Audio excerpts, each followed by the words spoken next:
علی گڑھ مسلم یونیورسٹی اپنے قیام کی 7 سالہ تقاریب منا رہی ہے اور وزیر اعظم ہند نریندر مودی نے 7 سالہ تقریب سے آن لائن خطاب بھی کیا۔ آخری سیکرٹری اور سابق رکن گورننگ باڈی علی گڑھ یونیورسٹی ڈاکٹر فخر الدین محمد نے وائس چانسلر یونیورسٹی، اسٹاف اراکین، طلباء، ریسرچ اسکالرس کے بشمول ملک کی عوام کو اس کی مبارکباد دی ہے۔ انہوں نے بتایا کہ علی گڑھ مسلم یونیورسٹی نے نہ صرف ملک کی آزادی میں بڑھ چڑھ کر حصہ لیا تھا بلکہ اس یونیورسٹی نے ملک کو قابل سپوت دیے ہیں جو دنیا کے ہر کونے میں مادر جامعہ اور ملک کا نام روشن کر رہے ہیں۔ انہوں نے وزیر اعظم نریندر مودی کی جانب سے مذکورہ تقریب سے خطاب کو تاریخی قرار دیا اور کہا کہ وزیر اعظم نے لڑکیوں کی تعلیم پر خصوصی توجہ دینے کی بات کی ہے اور یہ مسلم طبقے کے لیے بہت اہم کام ہے۔ انہوں نے کہا کہ پچھلے 6 سال کے دوران اقلیتوں کی جانب سے اعلیٰ تعلیم کی جانب رغبت بھی بڑھی ہے۔ السلام علیکم، میں ڈاکٹر فخر الدین محمد، آنرری سیکرٹری میسکو، جو سوشل آرگنائزیشن مسلم ایجوکیشن سوشل اور کلچرل آرگنائزیشن کے نام سے رجسٹرڈ ہے، اس کا میں آنرری سیکرٹری ہوں۔ اور الحمدللہ میں علی گڑھ مسلم یونیورسٹی کے آج 100 سال پورے ہونے پر نہ صرف علی گڑھ کے ذمہ داران، وائس چانسلر، اسٹاف اور اسٹوڈنٹس کو مبارکباد دیتا ہوں، بلکہ تمام ہندوستان کے شہریوں کو آج مبارکباد دیتا ہوں، کیونکہ علی گڑھ مسلم یونیورسٹی نے ملک کے انڈیپینڈنس کے لیے، اس کی آزادی کے لیے جو قربانیاں دیں، جو ریولیوشن انہوں نے کریٹ کیا، وہ ہسٹری جانتی ہے۔ الحمدللہ مجھے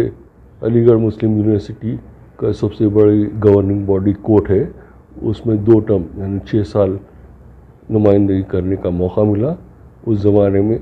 میرے جو تجاویز تھے، میرا جو کنٹریبیوشن ہو سکتا تھا، میں نے پوری سنجیدگی کے ساتھ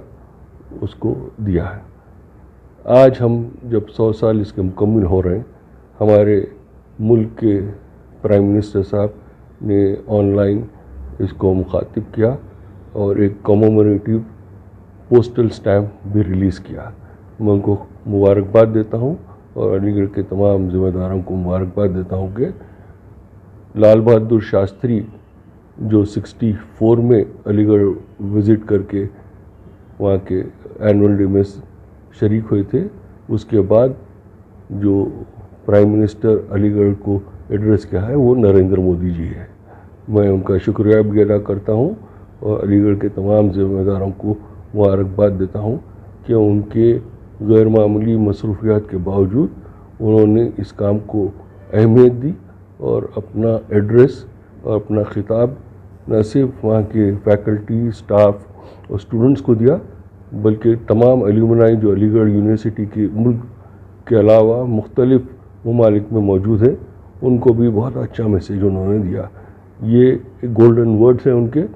ہم کو چاہیے کہ ایک ایک لفظ ان کا غور سے سنیں، سمجھیں اور اس پہ عمل کرنے کی کوشش کریں۔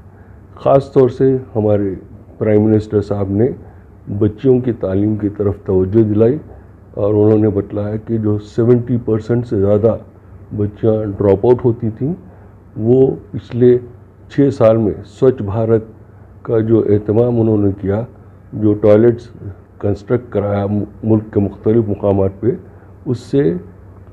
30% سے کم اب مسلم بچیوں کا ڈراپ آؤٹ ہونے لگا۔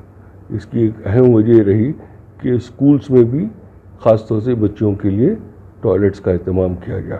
یہ ایک بہت بڑی وجہ تھی کہ مسلم بچیاں اسکول سے خاص طور سے اضلاع میں ڈراپ آؤٹ ہوتی تھیں۔ مجھے امید ہے کہ پرائم منسٹر کے اسی قسم کے اسکیمات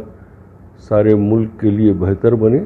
تاکہ اقلیتیں بھی اس کا بھرپور فائدہ اٹھائیں اور ملک کی ترقی اور بہبودی کے لیے اپنا حصہ برابر کرتے رہیں۔ ہم سب جانتے ہیں کہ ہندوستان کی آزادی کے لیے مسلمان علماء اور اقلیتوں کا کیا کنٹریبیوشن رہا، اور پچھلے 70 سال سے بھی مسلسل مختلف مشکلات کے باوجود وہ اپنے اس عزم پہ اس ملک کی جو بقا ہے اور اس کی جو محبت ہے ان کے دلوں میں، وہ برقرار رکھتے ہوئے اس کی ترقی میں حصہ لیتے آئے ہیں۔